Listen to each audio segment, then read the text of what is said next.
जय श्री कृष्ण।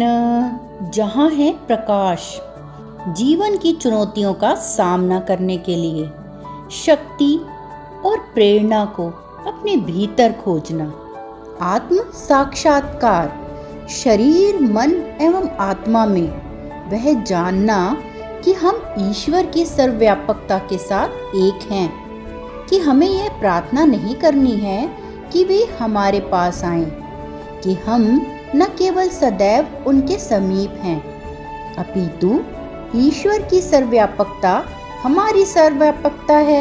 यह कि हम उनके अब भी उतने ही अंश हैं जितने कि हम सदैव रहेंगे। हमें केवल इतना ही करना है कि हम अपनी जानकारी सुधारें, यानी इस पूरे ब्रह्मांड के भीतर जो कुछ भी समाया है वही सब कुछ इस शरीर रूपी पिंड में भी है। इस पूरे ब्रह्मांड के कण कण में जो परब्रह्म उपस्थित है वही इस पिंड रूपी शरीर के कण कण में भी उपस्थित है। अपने मन को भीतर से एकाग्र करें। आप शरीर, मन एवं आत्मा में एक नवीन शक्ति, नवीन बल एवं नवीन शांति का अनुभव करेंगे। ईश्वर के साथ संपर्क स्थापित करके आप अपनी स्थिति को नश्वर मानव से अमर मानव में बदल देते हैं। जब आप ऐसा करेंगे तो आपको सीमित करने वाले समस्त बंधन टूट जाएंगे। आपके भीतर शक्ति के भंडार हैं जिन्हें खोजा नहीं गया है। आप इस शक्ति को सभी कार्यों में अनजाने में प्रयोग करते हैं और आप कुछ परिणाम भी प्राप्त करते हैं। परंतु यदि आपकी आंतरिक शक्तियों को सचेत रूप से नियंत्रित किया जाए और आप उसका प्रयोग करना सीख लें तो आप इससे भी बहुत अधिक उपलब्धि प्राप्त करते हैं। इस संसार में कुछ ही लोग शरीर, मन एवं आत्मा की क्षमताओं को सचेतन रूप से विकसित करने का प्रयास करते हैं। शेष लोग अतीत की परिस्थितियों के शिकार होते हैं। ये पिछली बुरी आदतों द्वारा बाध्य होकर चलते जाते हैं। उनके प्रभाव में वे असहाय रूप से केवल यह स्मरण रखते हुए नीचे गिरते रहते हैं कि मैं अधीर व्यक्ति हूँ, या मैं कमजोर व्यक्ति हूँ, या मैं पापी हूँ इत्यादि। यह हम में से प्रत्येक पर निर्भर है कि हम अपने बंधनों को ज्ञान की तलवार से काट फेंकें या इनसे बंधे रहें। श्री कृष्ण भी गीता में अर्जुन से कहते हैं कि अपने अज्ञान रूपी अंधकार को ज्ञान रूपी तलवार से काट के फेंक दो। जीवन की भ्रांतियों में से एक है असहाय होकर जीते रहना। जब आप कहते हैं इसका कोई लाभ नहीं, तब वैसा ही हो जाता है। यह सोचना कि आप अपनी इच्छा अनुसार बदल नहीं सकते, यह एक भ्रम है। हमारे छोटे से मन में ईश्वर के सर्वशक्तिमान मन के अंश हैं। हमारी चेतना की लहर के नीचे उनकी चेतना का अनंत सागर है, क्योंकि लहर यह भूल जाती है कि वह सागर का अंश है, इसीलिए वह सागर की शक्ति से अलग पड़ जाती है। परिणाम स्वरूप हमारे मन परीक्षणों तथा भौतिक सीमाओं द्वारा दुर्बल हो गए हैं। मन ने अपना कार्य करना बंद कर दिया है। यदि आप इस पर थोपी गई सीमाएं हटा दें तो आप देखकर आश्चर्यचकित हो जाएंगे कि यह कितना कुछ कर सकता है। अपनी क्षमताओं को इस कहावत के अनुसार सीमित क्यों करते हो? अपनी सामर्थ्य से अधिक करने का प्रयास न करो। मेरा मत है कि आपको अपनी क्षमता से अधिक का दायित्व लेना चाहिए और फिर उसे पूरा भी करना चाहिए। मन एक लचीले फीते की तरह है। जितना अधिक आप इसे खींचते हैं उतना अधिक यह खिंच जाता है। मन रूपी लचीला फीता कभी भी टूटेगा नहीं।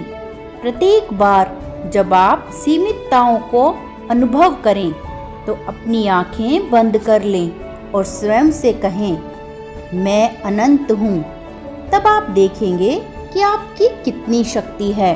जब कोई भी मनुष्य स्वयं से यह कहे कि कि वह अमुक कार्य नहीं कर सकता, तो उसे अपने ही कथन पर विश्वास नहीं करना चाहिए, क्योंकि आप जो भी कार्य करने का निश्चय कर लें उसे आप कर सकते हैं। ईश्वर प्रत्येक वस्तु का योगफल है और उनका प्रतिबिंब आपके भीतर है। वे कोई भी कार्य कर सकते हैं और वैसे ही आप भी कर सकते हैं, यदि उनकी अपार प्रकृति के साथ साथ अपना तादात्म्य स्थापित करना सीख लें। स्वयं को एक दुर्बल नश्वर जीव न समझें। आपके मस्तिष्क में ऊर्जा के आश्चर्यजनक भंडार छिपे हैं। 1 ग्राम मांस में शिकागो के पूरे शहर को चलाने के लिए 2 दिन तक ऊर्जा पूर्ति कर सकने का सामर्थ्य है, और आप कहते हैं कि आप थक गए हैं। ईश्वर ने हमें ठोस पदार्थ में बंद शक्ति के देवदूत के रूप में बनाया था, अर्थात मांस के भौतिक बल्ब में चमकती जीवन शक्ति की अनंत धाराएं।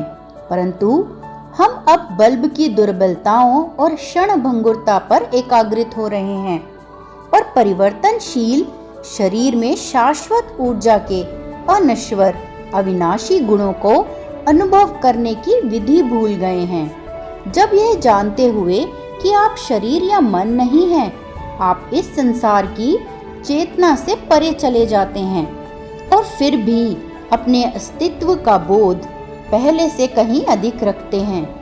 यह वही दिव्य चेतना है जो आप हैं। आप वह हैं जिसका आधार पाकर विश्व की प्रत्येक वस्तु टिकी है। आप सभी देवता हैं।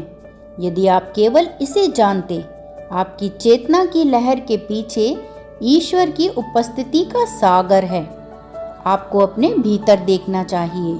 दुर्बलताओं से युक्त भौतिक शरीर की छोटी सी इकाई पर एकाग्र ना हो, उसके भीतर देखें। जब आप अपनी चेतना को भौतिक शरीर एवं इसके अनुभवों से ऊपर उठा लेते हैं, तो आप अपनी चेतना का वह क्षेत्र महान उल्लास एवं आनंद से परिपूर्ण पाएंगे जो तारों को प्रकाशित करता है और हवाओं तथा तूफानों को शक्ति प्रदान करता है।